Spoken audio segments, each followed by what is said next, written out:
Hello everyone, it is LE Diecast and we are back. In this episode we're going to be taking a look at the Star Wars series by Hot Wheels. These are the diecast vehicles, not the cars. We've seen some cars here in the near past, but these are going to be the vehicles. We'll be right back.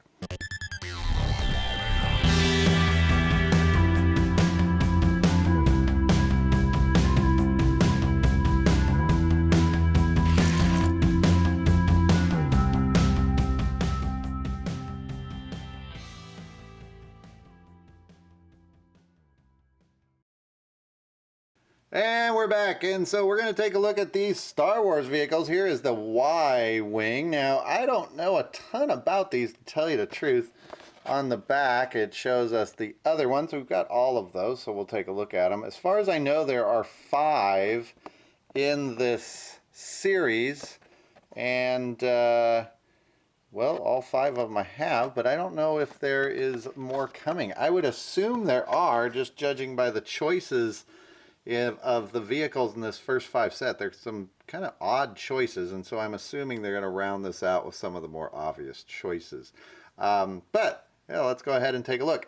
So to start with, I'm going to move some of these things out of the way here. Just a second. Here, if you saw our last couple videos, we showed you around the collection and the workshop. And so I've piled some cars up here. And I just noticed they were in frame. There we go. We are back there. Okay. So this is the Y-Wing. And I will take these out. First we'll go through the boxes. These were announced probably a few months ago. I think we saw these at Comic-Con. The prototypes. There is the Millennium Falcon. That is probably going to be the most popular one of this first series, if that's what it is. I assume this has to be more of these coming. That's been the trend with these. I'm going to give you a close-up there. If you care about that, you can pause and look at it. They seem to come with these little, they call them flight navigators. I think that's a fancy word for ring stand holder. So they're supposedly supposed to stand up. We'll see how that works. And on each one they show the other 4 vehicles in the set other than the one we have. So Millennium Falcon, these are not numbered either from what I can tell. Yeah, not numbered. Next up we have this one. This is the Ghost. And I am not sure I remember this. Oh, this is from the animated series. There it is. It's over there. That's from the animated series. The other 2 did not have that. So, but there is the Ghost. Now I recognize it from the cartoon. And real quick on the back, they basically have the same setup as the others did. And next up we have this one. We recognize this one from, this was Return of the Jedi, I think, right? The second one. This is that ship that goes around the AT-AT's legs and trips it, for those that are not big Star Wars fans out there. You've probably seen that scene. And real quick on the back, the same stuff we saw on the others. These look pretty detailed. I don't think they're particularly heavy, though. The boxes don't seem particularly heavy. Here is Slave One. I do have a story about this. You guys know my background's in digital art, so I bring to you some of the myths of digital art and special effects. This is Slave One. This is Boba Fett's ship. And if you remember, this ship, like the picture on it, can kind of fly horizontal or vertical. It kind of flips in as it takes off to those different positions.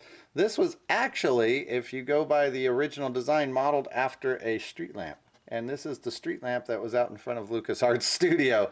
And for a long time, that street lamp was still there. I don't know if it is or not. I have actually seen the real street lamp that this was modeled after. And I know that because I went to a lecture by the guy who concepted this out, and he showed us the real street lamp out in front of LucasArts Studio. So yeah, there you go.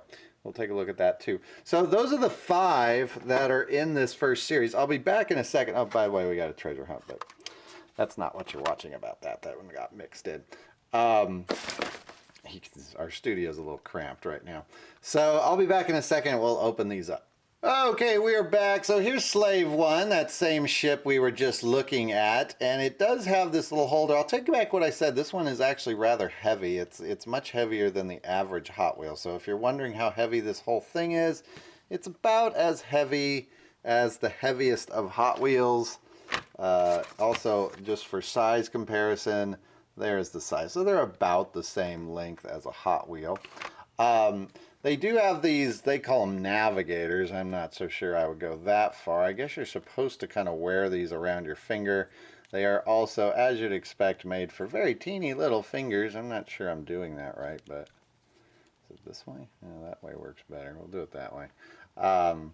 So you can see, kind of fits on my finger. I'm not so sure many collectors are going to be playing with them.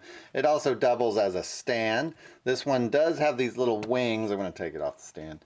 And the little wings do not turn, and if they do, I don't want to break them, but it does not look like they turn. It looks like they're kind of locked in there.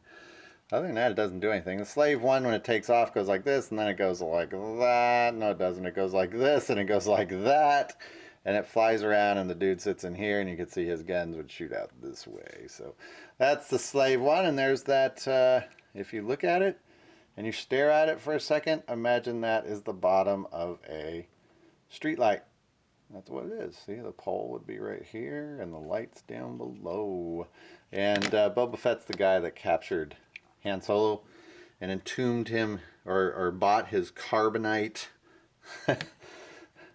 carbon-nighted form, and gave that to Jabba the Hutt. Anyways, we'll put him over there. So next up is the... What is this guy? This is the Rebel Snow Speeder. And, you know, something I didn't see is if the name is on the bottom of these. Let me check that out on this one. There we go. And the little navigator stands seem to all be the same. So, but this one, it does not say its name on the bottom. So if you want to... preserve the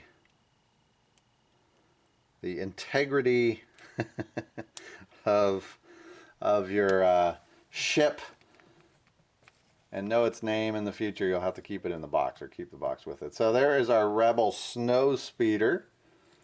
Very cool little ship. Nice detail on these, and this one is heavy too. So I said they weren't very heavy, but it's heavier than I think. There's the bottom, held together with some rivets, so it's a multi-part casting. The window is decaled on, or painted on.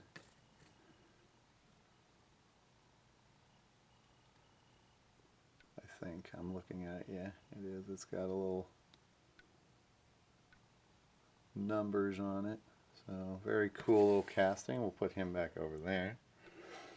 Next up is the Ghost. Now this is the ship from the animated series. So we saw this with the release that was the Walmart exclusive cars that was out a few months ago, in that they are combining these various series together when they make these Hot Wheels releases.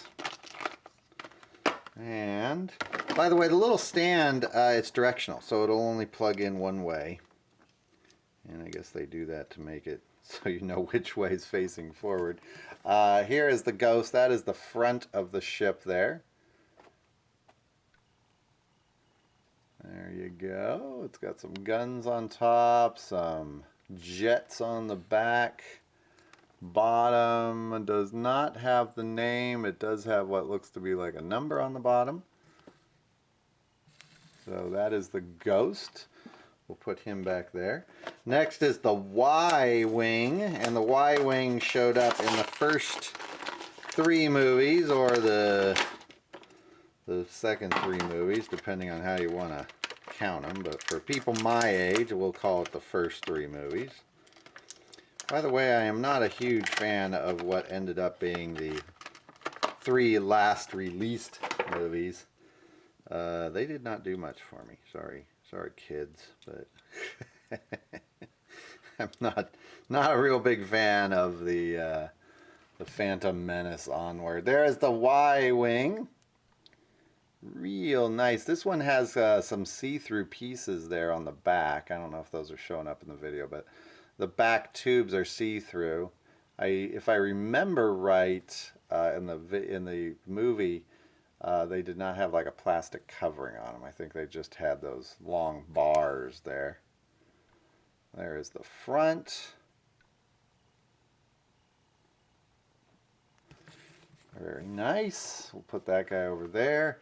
And last but not least, probably the most popular one of this series, and I don't know if they'll be able to put out anything that would be more popular. The only ship from Star Wars that really had its own personality, and that is the Millennium Falcon. It is also the biggest one so far. And overall, I'm real happy with these. I almost didn't pick them up. I don't tend to get the Hot Wheels stuff that's outside of $1, and I don't tend to get Hot Wheels stuff that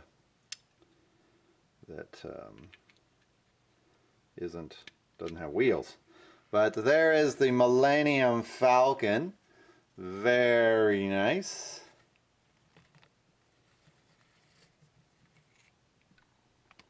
You can see that detail on there.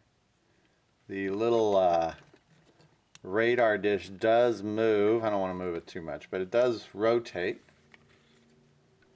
There's where you sit in the Millennium Falcon. It's an asymmetrical design, so it's kind of got an odd design to it. There's the bottom for those interested.